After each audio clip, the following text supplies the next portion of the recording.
আলাইকুম। আমি নাবিহা মাইমুনা আবৃত্তি করছি সুকুমার রায় রচিত কবিতা জীবনের হিসাব। বিদ্যে বোঝায় বাবু মশাই চড়ি শখের বটে। মাঝির কন বলতে পারিস সূর্যি কেন ওঠে, চাঁদটা কেন বাড়ে কমে, জোয়ার কেন আসে? বৃদ্ধ মাঝি অবাক হয়ে ফেল ফেলিয়ে হাসে। বাবু বলে, সারা জনম মরলি রে তুই খাঁটি, জ্ঞান বিনা তোর জীবনটা যে চারি আনাই মাটি।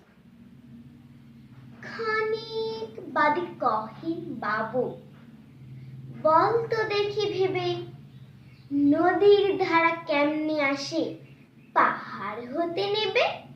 বল তো কেন লবণ পোড়া সাগর ভরা পানি? মাঝি সে কয়, হাহারে মশাই অত কি আর জানি। বাবু বলে, এই বয়সে জানিস নেও তা কি, জীবনটা তোরে নেহাত খেলো অষ্ট আনাই ফাঁকি।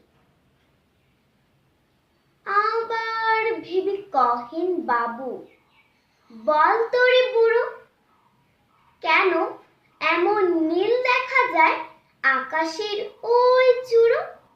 বল তো দেখি সূর্য চাঁদে গ্রহণ লাগে কেন? বাবু বলে, আমায় কেন লজ্জা দেন হেন?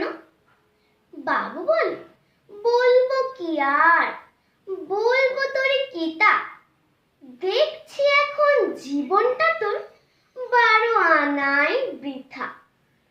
খানিক বাদে ঝড় উঠেছে, ঢেউ উঠেছে ফুলে, বাবু দেখেন নৌকা খানি ডুবলো বুঝি দুলে। মাঝির কন, এ কি আপদ, ওরে ও ভাই মাঝি, ডুবলো নাকি নৌকায় বা মরবো নাকি আজি? মাঝি সে কয়, সাঁতার জানো? মাথা নাড়েন বাবু, মূর্খ মাঝি বলে, মশাই এখন কেন কাবু, বাঁচলে শেষে আমার কথা হিসেব করো পিছে। তোমার দেখি জীবন খানা 16 আনায় মিছে। ধন্যবাদ।